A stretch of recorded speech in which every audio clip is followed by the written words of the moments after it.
This video explores some of Western Victoria's beautiful coastline. We base ourselves at the Killarney Beach Caravan Park, which is located between Warrnambool and Port Fairy, about 280 kilometres from Melbourne. Killarney Caravan Park is a council park based around a sports ground that is located in the sand dunes and lakes of the area. The park is quiet, no road noise. It has flush toilets and showers. Has water but not for drinking. It's about 2 minutes walk from the park to the beach. This is a very special beach. Beautiful sand and a beautiful bay protected by a reef. Each are little bays located between the volcanic rocks, great for snorkeling and fishing.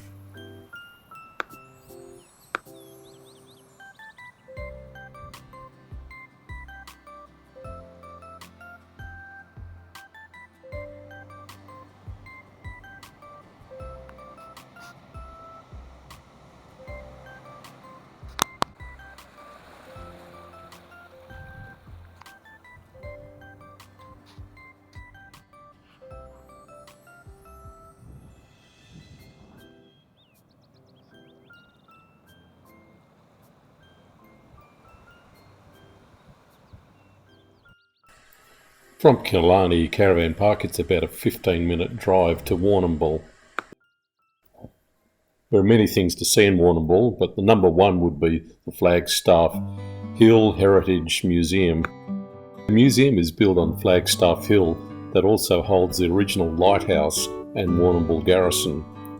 The museum tells the many stories of shipwrecks, their crews and passengers. As Victoria's most active maritime museum and village, it holds Australia's most significant shipwreck artefact collection. A key feature is the priceless Minton statue, the Lockard Peacock, Australia's most valuable shipwreck artefact, currently valued at $4 million. The Lockard Peacock was being transported in 1878 from England to Melbourne aboard the clipper, the Lockard, bound for display at Melbourne's Great International Exhibition of 1880. The village recreates the 19th century Warrnambool. There are many buildings, 40 in fact, including a school, fire station and a blacksmith's forge.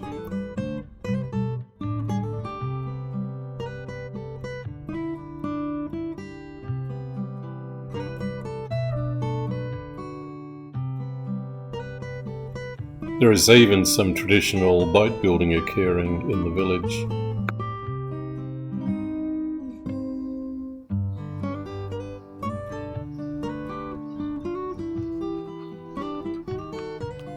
Once you've enjoyed the village, climb the hill which gives this site its name. Here you can scale the spiral staircase of the lighthouse, inspect the 80-pound cannon and marvel at some of the best coastal views in Warrnambool.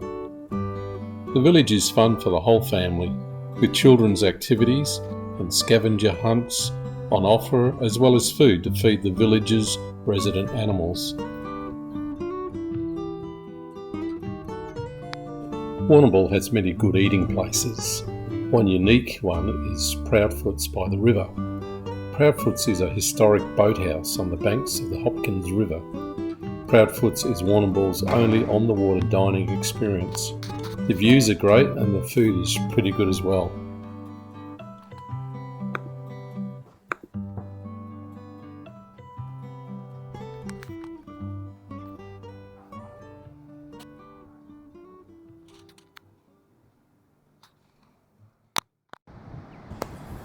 After tea we headed off for some whale watching at Logan's Beach. Beautiful view, unfortunately no whales as we were near the end of the season.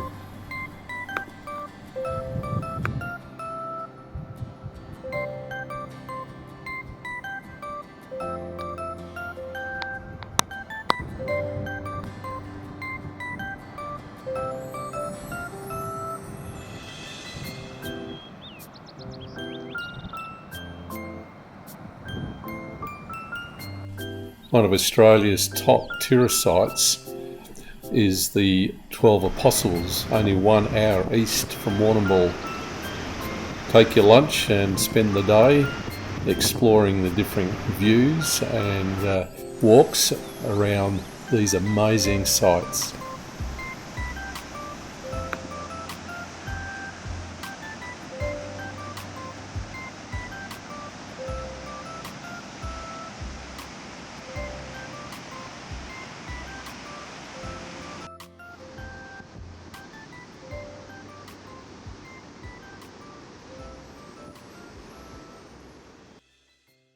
Out of Victoria, there are many dairy farms and dairy co-ops. One of the biggest is the Warrnambool Cheese and Butter Factory Company. It is an Australian-based company with a Canadian interest manufacturing dairy products. They manufacture a range of products under various brands across Australia. You can visit their store for a meal and cheese tasting. I've never tried so many vintages.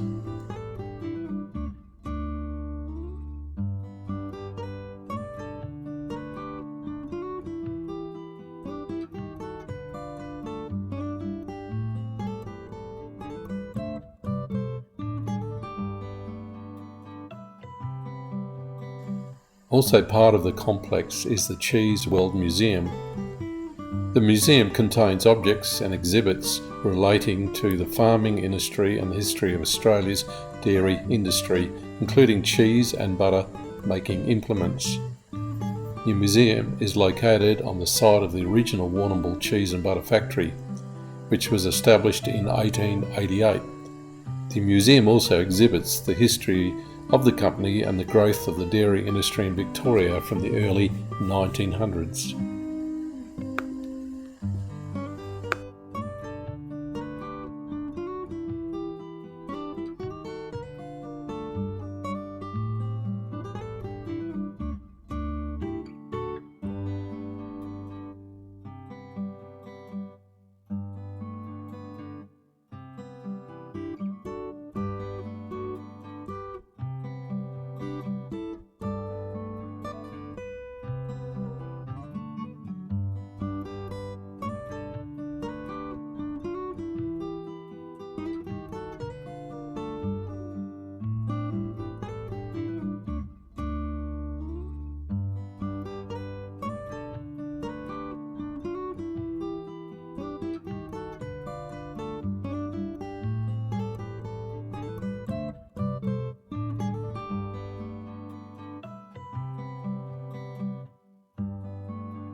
Tower Hill is a unique feature of the landscape between Warrnambool and Killarney Beach.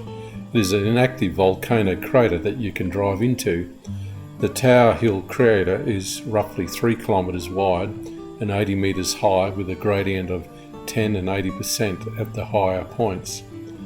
The centre of the crater is an island surrounded by water except for a narrow land bridge. There are some great walks and views. It's certainly worth a visit.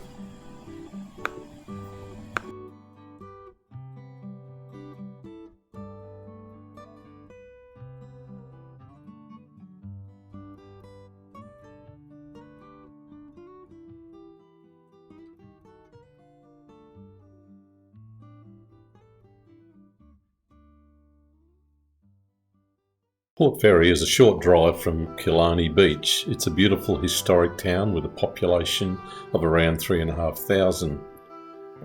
Walking the streets of Port Fairy feels like you're back in 19th century England. Port Fairy settlement was established there in 1835 and was called Belfast for a time until it was renamed for a ship, the Ferry, that had sheltered in the harbour in 1810.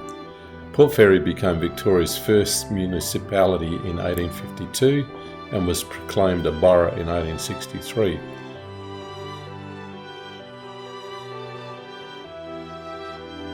The port is a beautiful space with numerous vessels tied up along the piers.